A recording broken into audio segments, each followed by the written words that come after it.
সারা জীবন বোর্ডে পরীক্ষা দিচ্ছে, ছোটবেলা থেকে আমি বলবো সিম্পল একটা বোর্ড, সেটাও নিতে দিল না। পরিবর্তন ভালো লাগতেছে, কিন্তু অতিরিক্ত মনে করেন যে বাচ্চাদের উপর একটা প্রেশার, এটা হবে না, এটা হবে না। সরকারের কিছু কথাবার্তা তাদেরকে অনেক ট্রিগার করছে। এই 2026-এর ওরা তো 3টা সরকার পেল, ওদের উপরে মানে এক্সপেরিমেন্ট চালানো হয়েছে রীতিমতো। পড়াশোনার সমস্ত সিস্টেমগুলো ওদের উপরে চাপানো হয়েছিল, তো সেই হিসেবে আমাদের বাচ্চারা একটুখানি পড়াশোনায় কিন্তু পিছায়। যেমন 9-এ ওদের কোনো পড়াশোনা হয়নি, তারপরেও আমাদের ভালো স্কুলে পড়ে এবং আমরা গার্ডিয়ানরাও এফোর্ট দেই বাচ্চাদের পিছনে। হ্যাঁ, সেই কারণে ওরা ওভারকাম করে যাবে ইনশাল্লাহ। একটু ভয় পাচ্ছে সব মিলিয়ে, যেহেতু এটা নতুন সরকারের কিছু কথাবার্তা তাদেরকে অনেক ট্রিগার করছে। এখন নিয়েছে প্রিপারেশন। একটা ব্যাচের উপর দিয়ে যদি বারবার কোনো এক্সপেরিমেন্ট চালানো হয় তাহলে তো অবশ্যই প্রভাব পড়বে, তবে তা যদি ইতিবাচক কোনো পরিবর্তন আসে তাহলে আমি মনে করি দেশ জাতি সবার উপর ইতিবাচক প্রভাবই পড়বে। বড় সন্তান এবার পরীক্ষা দিচ্ছে, আশা করতেছি ভালো। এখন দেখি ও কি করে আসে, হলে সে যদি ভালো করে ইনশাল্লাহ ভালো হবে। এমনিতে তার প্রস্তুতি ভালো আছে।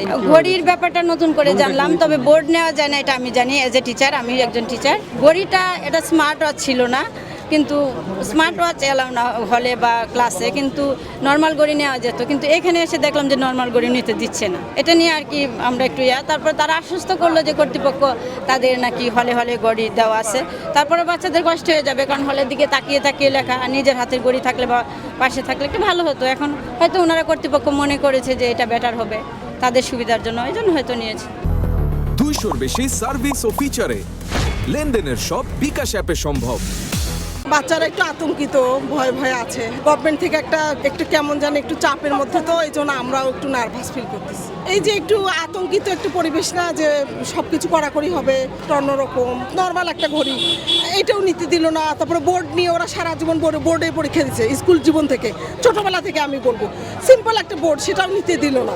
সিম্পল একটা বিষয়কে ওরা অনেক বড় করতেছে, হয়তো বা ভালোর জন্য করা হয়েছে, আমাদেরও এটা ইতিবাচক হিসেবে দেখতে হবে। আমার ছেলে দিচ্ছে, আশাবাদী, আল্লাহর রহমতে প্রিপারেশন খুবই ভালো।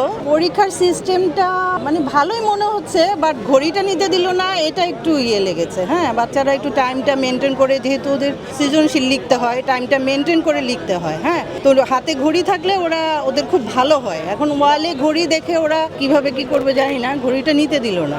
স্মার্ট ওয়াচ না, জাস্ট নর্মাল ওয়াচ ছিল। খাতাটাকে খুব ভালো করে মূল্যায়ন করা হবে এবার, এটাতে আমরা স্যাটিসফাইড, নো প্রবলেম। কারণ আমাদের বাচ্চারা রেসিডেন্সিয়ালের মতো স্কুলে পড়ে, এরা পড়াশোনা করা বাচ্চাই। হ্যাঁ, এদের জন্য বরঞ্চ আরো ভালো। ভয় ভীতি না দেখায় ওদেরকে মানে পোলাইটলি বললে ওরা আল্লাহর রহমতে সব শুনবে। হ্যাঁ, অত ভয় ভীতির কিছু নাই, ওরা পড়াশোনা করা বাচ্চা, আল্লাহর রহমতে ওরা ভালো করবে। বেশি চাপ পড়ছে ব্যাপারটা এরকম না, কিন্তু যেহেতু অলরেডি স্টুডেন্টরা একটা নতুন পরিবেশের মধ্যে আছে এবং ওরা একটু ভয় পাচ্ছে ব্যাপারটা, সুতরাং ব্যাপারটাকে এভাবেও উপস্থাপন করা যেত যে আমরা তোমাদের পাশে আছি, কিন্তু আমরা কোনো দুর্নীতি বা নকল এগুলোর পক্ষে নেই। কিন্তু ডিরেক্ট বলা ঘাড় ঘোরাতে পারবে না এটা সেটা, বা ডিরেক্ট এরকমভাবে অ্যাটাক করাটা হয়তো ওদের জন্য একটু ভয়ানক। পরিবর্তন ভালো লাগতেছে, কিন্তু অতিরিক্ত মনে করেন যে বাচ্চাদের উপর একটা প্রেশার, এটা হবে না, এটা হবে না। বাচ্চারা 3 ঘন্টা পরীক্ষা দিবে, রিল্যাক্সে পরীক্ষা দেবে, আমরা চাই না যে এত চাপ হোক। এখন প্রশাসন যদি ওভাবে করে তো আমরা তো আর কিছু বলতে পারি না, তবে ওভারঅল পরিস্থিতি ভালো। ঘড়ি নিতে পারবে না, ব্যাগ নিতে পারবে না, পেন্সিল ব্যাগও নিতে পারবে না, বুট নিতে পারবে না। একটা এখন কিরকম হয়ে গেছে না, ভয় পাইছে না বাচ্চারা। এখন আগে থেকে বললে দিত, বাচ্চারা এটি নিয়ে আসতো না, বাসায় রাখতে আসতো।